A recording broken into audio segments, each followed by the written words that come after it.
everybody, and welcome back once again. Another edition of Inside the Headset. We're at game one, and I'm at Oakland High School, and I got with me the head coach of the Oakland Patriots, head coach Kevin Creasy. How you doing, Coach? I'm doing good, Stork.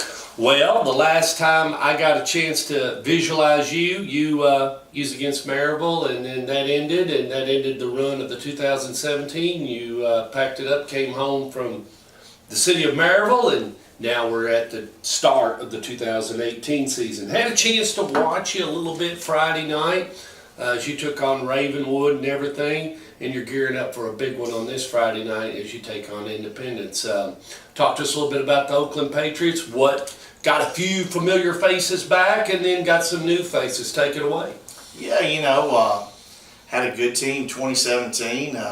Looking to build off of 2017. Got a lot of guys coming back. With that being said, 2017 has nothing to do with 2018. So, we're flattered by our preseason #1 picks, but that's not going to help us at all come kickoff time on Friday night. At the end of the day, we've got to get our work accomplished, and it starts this Friday. The season's here, and all those preseason accolades and all that stuff, those are just to sell papers. I think those guys are looking to put something in print because there's no college or pro football right now. So we're flattered by it, but at the same time, there's a long season ahead of us, and you just never know what's going to happen. We do have a lot of guys coming back, and with that being said, we've got a ways to go too. This 2017 team was behind, versus Siegel. They were behind versus Blackman. They were behind versus Riverdale.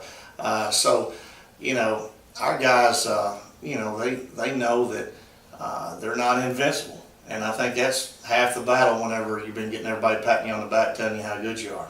You had a good 7-on-7 tournament earlier in the year.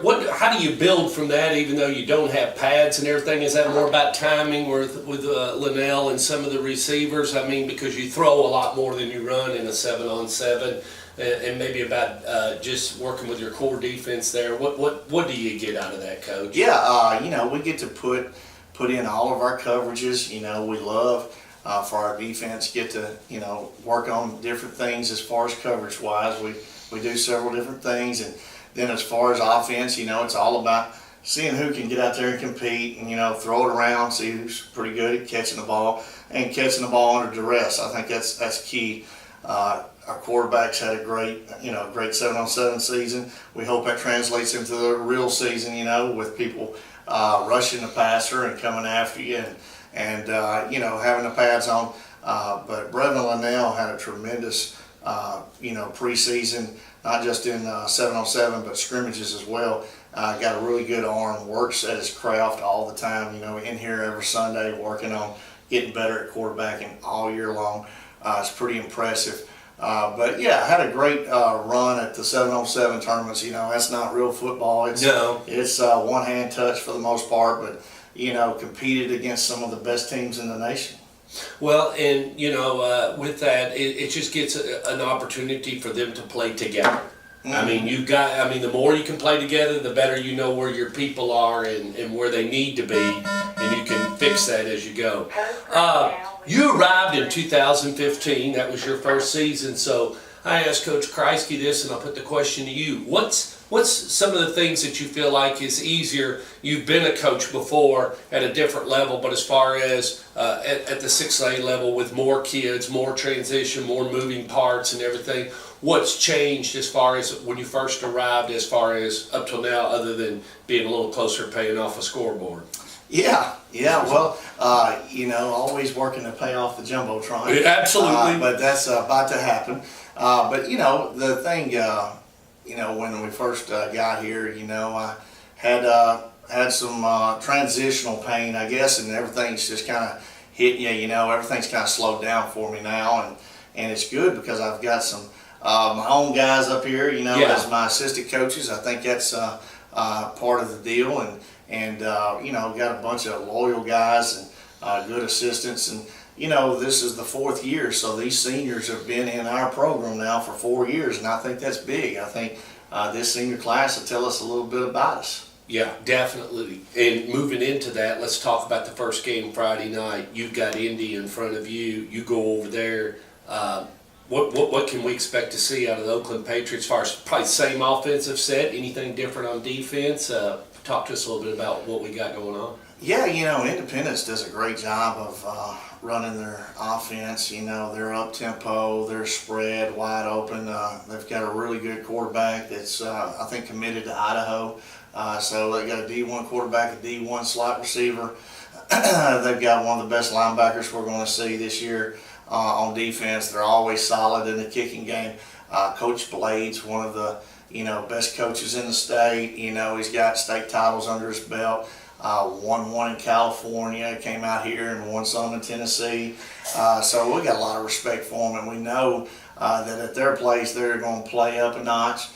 Their fans and especially their student section, I give it to Williamson County. They always have a great student section that's loud, and you've got to tune that out because it's going to be a real battle, a good test for us. And I give props to Coach Blade because when we scheduled this, we had just come off a state championship appearance. They had been 2 times in a row, and I think they had 29 game win streak that was just broken. So he found us, and was like, look, our season's not defined by playing you guys, win or lose, and we're going west and you'll go east, and let's play each other. And I thought that was awesome. And playing good teams early especially, you find out a lot about yourself, and he'll expose some of our weaknesses, and that's good to do it early so we can get it fixed early, and maybe by week 2 or 3 we have it fixed. Well, and what a great transition, because a lot of people probably don't know it unless you're tuned in to Region 3 6A ball here in Rutherford County, but the bottom line is your schedule is front end heavy loaded. Yeah, some people may say Republic's in there, which is a startup school, and you would have scheduled anybody else if you could have got them. Nothing to be mean to Republic, but you've got Indy, you've got Maryville, you've got you've got Blackman, and you've got Riverdale, and then Coffee County to follow out the last of September. Got a little break there at Labor Day, and then but it's all uphill, isn't it, Coach? Yeah, and I think our preseason schedule is going to kind of help us. Right now we've got some guys injured, and it's just like some fluke injuries. I don't even think we've got a kid injured from a scrimmage.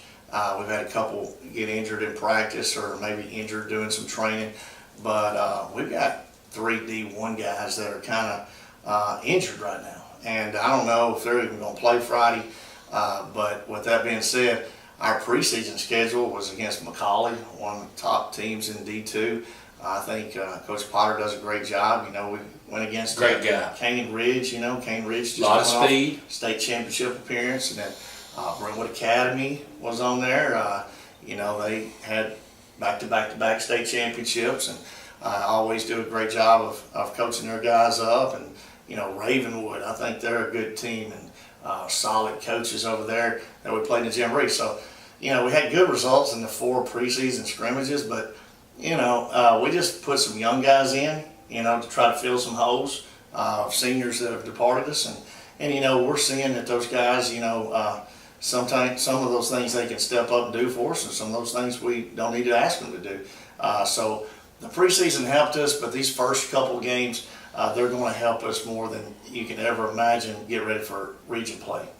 Well, administration's changed a little bit here at Oakland High School. Bill Spurlock is now the superintendent of Rutherford County Schools, but talk a little bit about your new leader. I'm sure you've had an opportunity to have many discussions and about their feelings of being an Oakland Patriot football fan and everything. Talk about the new leader. Yeah, you usually want to work for the guy that hires you. Mr. Spurlock hired me, but now he's signing my checks, so that's a good thing. Yeah. I have to say, John Marshall was actually in my interview. He was an assistant principal, so he was always, Mr. Spurlock's right-hand man. And so I don't think there's much of a transition. I think it's a deal where he kind of left it in good shape, and Mr. Marshall's just going to take over where he left off, and we'll run this school smooth, and hopefully we'll get him a good football team while we're at it.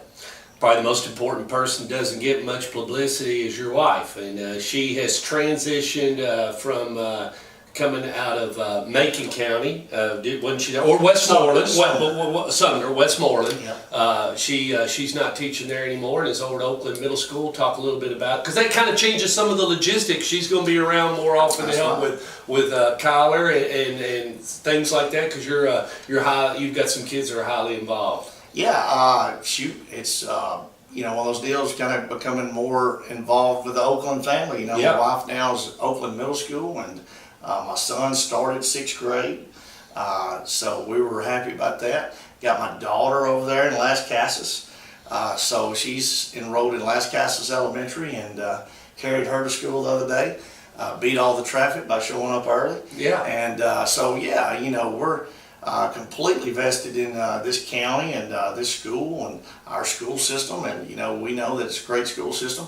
They left a great school system. We're happy where they were, but that hour and 10-minute drive up and hour and 10 It gets back, old quick, Coach. They got old, but she loved her job so much she stuck with it for 3 years. Absolutely. And, she wanted to make sure that I wouldn't want to do anything crazy. Yeah, and go somewhere else. Right. Pack your bags. We're going somewhere else. That's right. So she knows, we're happy here. We love Murfreesboro, and we see a great future here, and great place to raise kids. Well, Gary Rankin said it's a great football town, and I'll not disagree with him at all.